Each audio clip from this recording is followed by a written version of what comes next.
Hello everyone, good morning. তোমরা সবাই কেমন আছো? আশা করি অনেক ভালো আছো, আর আমিও কিন্তু বেশ ভালো আছি। তো চলো আজকের ভিডিওটা আমি এখন থেকেই শুরু করছি। আর এখন কিন্তু ঘড়িতে বেজে গেছে প্রায় সকাল 7:30টার মতন। আর আমার ওদিকে সমস্ত বাসি কাজকর্ম সারা হয়ে গেছে। তারপর আমি চলে এসেছিলাম ছাদে একটু ব্রাশ করতে। আর এখন আমি চলে যাবো নিচে। আর তারপরে কিন্তু আমি ব্রাশ করার পর দেখো নিচে চলে এসেছি। আর নিচে আসার পর কিন্তু একবারে আমি কাপড়টা পাল্টিয়ে নিয়েছিলাম। আর পাল্টিয়ে একবারে কিন্তু দেখো এখন রান্নাঘরে চলে এসেছি। আর এসে কিন্তু আজ যেহেতু আমাদের বাড়িতে ডিমের ঝোল হবে, তার জন্য কিন্তু ডিমগুলোকে ভিজিয়ে নিয়েছিলাম। আর এখন যেহেতু একটু পরে মা এসে সিদ্ধ বসিয়ে দেবে ডিমগুলোকে, তাই জন্য কিন্তু ভালো করে একটুখানি জল দিয়ে ভিজিয়ে ওই ডিমটাকে ধুয়ে কিন্তু এখন সিলভারের একটা বাটির মধ্যে ভিজিয়ে রেখেছি। আর তারপরে দেখো আমরা কিন্তু এখানে এখন সবজি কাটতে বসে পড়েছিলাম। আর এদিকে কিন্তু আমার শাশুড়ি মা এখন সকালবেলা পুজো দিয়ে এসে ডিমগুলোকেও সিদ্ধ বসিয়ে দিয়েছে। তারপরে কিন্তু দুজন মিলে এখানে কাটাকুটি করতে বসে গিয়েছিলাম, যেহেতু সকালবেলা 11টার মধ্যে রান্না করতে লাগে। আর আমার মেয়ে কিন্তু এখনও ঘুম থেকে ওঠেনি, ও এখনও ঘুমিয়েছিল। তাই জন্য ভাবলাম দুজনেই তাড়াতাড়ি একসাথে কেটে কুটে নিই, তাই তাড়াতাড়ি হয়ে যাবে অনেকটা। আর ওদিকে দেখো আমার শাশুড়ি মাকে দেখে মনে হচ্ছিলো হয়তো কচুর শাক কাটছে, কিন্তু ওগুলো কিন্তু কচুর শাক না, ওগুলো হচ্ছে মানে কচুর শাকই, কিন্তু ওগুলোকে বলা হয় দুধমান কচু। তা ওগুলো কিন্তু কচুর শাকের মতন রান্না করা হবে না, ওগুলোকে কিন্তু ভালো করে একটুখানি ডুমো ডুমো করে কেটে নিচ্ছিলো। আর ওগুলোকে কিন্তু ভালো করে একটুখানি ঝাল ঝাল করে রান্না করতে লাগে, যেহেতু একটুখানি অনেক সময় গলা ধরে। আর এই কচুটা কিন্তু আমার বর খেতে খুবই ভালোবাসে, তার জন্য কিন্তু আজ ওই কচুটা রান্না করা হচ্ছিলো আর ডিমের ঝোল করা হচ্ছিলো। তারপরে দেখো এদিকে কিন্তু শাশুড়ি মার কাটাকুটি হয়ে গিয়েছিলো ওদিকে, আর এদিকে কিন্তু আমারও সমস্ত কাটাকুটি হয়ে গিয়েছিলো। আর তারপর দেখো সমস্ত কাটাকুটির পর এখানে ডিমটা যেহেতু সিদ্ধ হয়ে গিয়েছিলো, তাই জন্য কিন্তু আমি ডিমটাও একবারে ছাড়িয়ে দিচ্ছিলাম মাকে।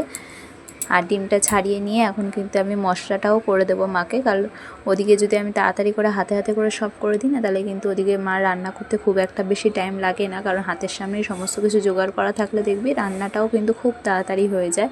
আর নয়তো না জোগাড় করতে করতেই কিন্তু অনেকটা দেরি হয়ে যায়, পরে কিন্তু রান্নাটাও মানে জোগাড় যদি দেরি হয়ে যায় তাহলে কিন্তু দেখবে রান্নাটাও কিন্তু হতে হতে অনেকটা বেলা হয়ে যায়।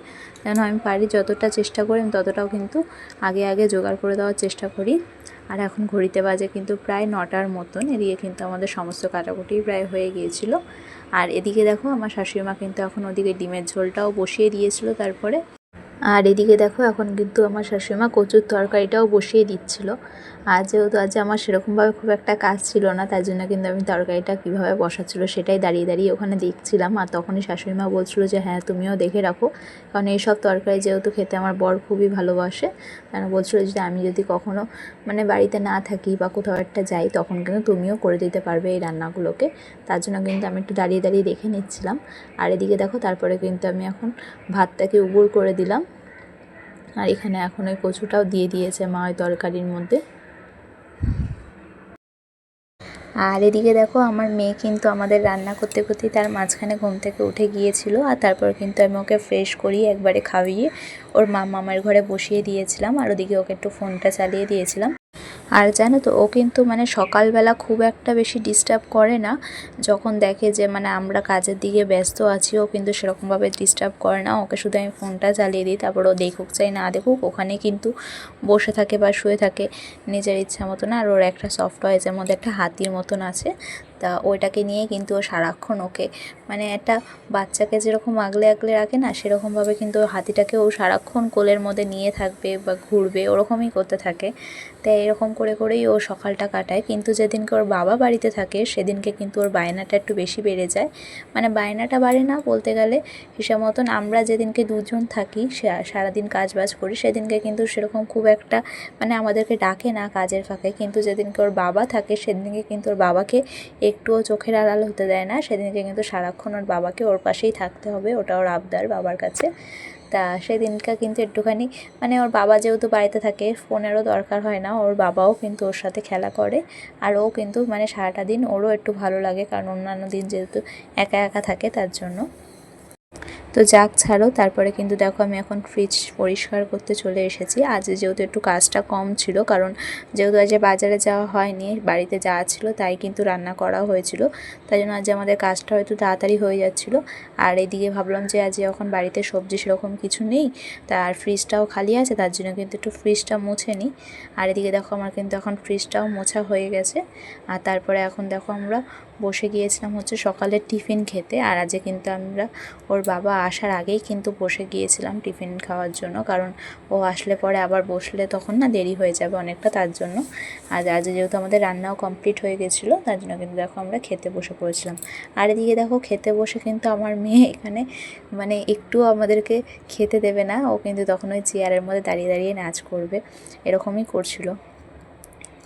আর একটা কথা জানো তো, মানে একটা সন্তান হয়ে যাওয়ার পরে না, মানে প্রত্যেকটা মেয়ের জীবনেই হয়তো হয়ে থাকে, জীবনটাই পুরো পাল্টিয়ে যায়। একটা মেয়ের মানে ছোট থেকে যেরকম পরিমাণের আবদার থাকে, যেরকম পরিমাণের শখ থাকে, সমস্তটাই কিন্তু পাল্টিয়ে যায়।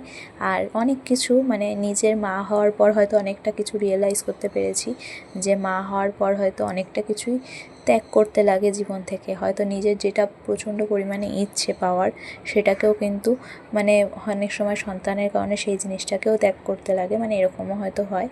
আর প্রচণ্ড পরিমাণে ধৈর্য লাগে, কারণ একটা ছোট্ট বাচ্চা, সেও যেহেতু কিছু সেরকমভাবে বোঝে না, তাকে কিন্তু তিল তিল করে বড় করতে কিন্তু অনেকটা ধৈর্যও লাগে। তো যাক ছাড়ো, তারপরে কিন্তু দেখো আমি আমার শাশুড়ি মার ঘরের বিছনাটা ভালো করে পরিষ্কার করে এখন চলে এসেছিলাম মেয়েকে স্নান করানোর জন্য। আর এখন ঘড়িতে বেজে গেছে কিন্তু প্রায় 12টার মতন, তাই জন্য আমি এখন ওদিকে সমস্ত কাজবাজ সেরে এখন কিন্তু এখানে মেয়েকে স্নান করিয়ে নিচ্ছিলাম।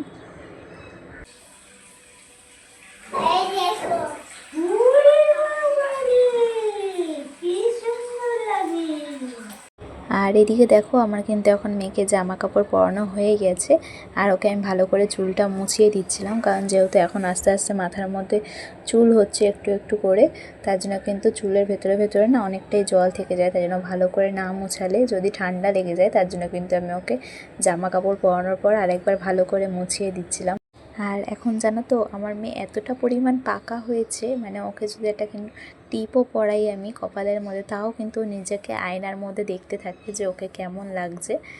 আর জানো তো এই যে ছোট ছোট মুহূর্তগুলো থাকে, তা এই মুহূর্তগুলোই কিন্তু মানে জীবনের স্মৃতি হয়ে থেকে যায়। এগুলোই কিন্তু পরবর্তীকালে যখন মনে করি তখন হয়তো অনেকটা পরিমাণে কষ্ট হবে, যদি মানে ভাবলে পরে তো এটা মনে হবে যে যদি আবার ওই দিনগুলোকে ফিরে পেতাম তাহলে হয়তো অনেকটাই ভালো হতো।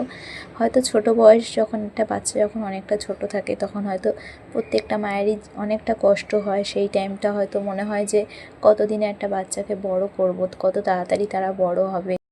আর এবার দেখো এখন আমার মেয়েকে স্নান করানো হয়ে গেছে, আর এখন আমি যাব হচ্ছে স্নান করতে। আর সকাল থেকে না মানে এতগুলো কাজ থাকে যে টাইম আর পাওয়া হয় না, যে সেরকম কিছুই কাজ ছিল না, তারপরেও না মানে একটার পর একটা কাজ করতে গিয়ে আর ক্যামেরার সামনে এসে কথা বলার মতন টাইম হয় না। তা এখন দেখো আমার মেয়েকে স্নান করানো হয়ে গেছে তো বললামই। আর এখন আমিও চুলটাকে একদম উঁচু করে একটু খোপা করে বেঁধে নিয়েছি। তা এখন আমি স্নানটা করে আসবো। আর আজকে না চুলটা ভেজাবো না, কারণ আমার চুল ভেজালে যেহেতু মানে মাথার মধ্যে চুলের একটু বোঝ নেই, কিন্তু চুলটা ভিজালে পরে না যেহেতু আমার মানে কোঁচকানো চুলটা, তার জন্য শুকাতে অনেকটা টাইম লেগে যায়। ফ্যানের তলায় বসলেও সেরকমভাবে শুকাতে চায় না তাড়াতাড়ি, তা চুলটা এর জন্য আমি উঁচু করে বেঁধে নিয়েছি খোপার মতন। তো চলো আমি স্নানটা এখন করে নিই, প্রচণ্ড গরম লাগছে। আর এই দুটো দিন একটু রোদ উঠেছে, মানে এতটা পরিমাণে গরম দিচ্ছে, এখন আবার মনে হচ্ছে একটুখানি বৃষ্টি হলে মনে হয় ভালো হয়। ঠিক আছে চলো আমি এখন স্নানটা করে আসি। কি কোথা থেকে নিয়ে আসলি স্ট্রবেরি? এটা স্ট্রবেরি, এটা লিপ বাম, এটা লিপ বাম, এটা নেয় না, এটা পচা, এটা নেয় না। দেখো এখন ওর মামামের ঘর থেকে আবার ওই মুখে মাখা লিপ বাম নিয়ে এসছে, আর ওটাকে নিয়ে না ও সারা গায়ে পুরো একদম মাখিয়ে রেখে দেয়। তা এখন ওটাকে নিয়ে নেবো আমি। তো ঠিক আছে চলো আমি এখন স্নান করে আসি। কিন্তু যখন সেই সন্তানটাই আস্তে আস্তে নিজের চোখের সামনে বড় হয়ে যায় না, তখন কিন্তু হয়তো সেই সময়টা বুঝতেও পারি না যে কতটা তাড়াতাড়ি চলে যাচ্ছে। হয়তো একটা সময় আসবে যে এই টাইমটা তারা অনেকটা বড় হয়ে যাবে, নিজের কাজ হয়তো নিজেরাই করতে শিখে যাবে। আর তখন কিন্তু হয়তো এই টাইমগুলোর কথা আমরা প্রত্যেকেই খুব মনে করব, যে এই টাইমগুলো হয়তো জীবনের সবথেকে সেরা মুহূর্ত কাটানোর টাইম ছিল এই সময়গুলো। কারণ এই সময়গুলোতেই কিন্তু প্রত্যেকটা মায়ের এক একটা দিন যেরকম একটু কষ্টের মধ্যে দিয়ে যায়, কারণ চোখে নিদ্রাহীন ঘুম থাকে, সারাটা শরীর ক্লান্ত থাকে, তেমনই কিন্তু এই সময়গুলোতেই কিন্তু জীবনের সবথেকে সেরা মুহূর্তগুলোও থাকে। তাই জন্য কিন্তু এই সময়ের যে কষ্টগুলো, এই সময়ের কষ্টগুলো কিন্তু সেরকমভাবে কষ্ট বলে মনে হয় না যখন নিজের সন্তানের হাসি মুখটার দিকে তাকাই। তো যাক ছাড়ো, আজকের ভিডিওটা আমি এখানেই শেষ করছি। আজকে হয়তো তোমাদের সাথে অনেকটাই মনের কথা শেয়ার করে ফেললাম। তা আবারও দেখা হবে নতুন একটা ভিডিওতে। আর আজকের এই ভিডিওটা কিন্তু হয়তো তোমাদের অনেকেরই ভালো নাও লাগতে পারে, কিন্তু তাও এই ভিডিওটা আমি আপলোড করলাম, কারণ এই ভিডিওগুলোই কিন্তু আমার পরবর্তীকালে নিজের স্মৃতির খাতায় জমতে থাকবে। আর যখন এই দিনগুলোর কথা মনে পড়বে, তখন কিন্তু আমি এই ভিডিওগুলোকে দেখেই শান্তি খুঁজে পাবো। তো যাক ছাড়ো, আজকের মতন আমি এখানেই আসি। আবারও দেখাবো একটা নতুন ভিডিওতে। ততদিন পর্যন্ত তোমরা ভালো থাকবে, সুস্থ থাকবে আর সাবধানে থাকবে।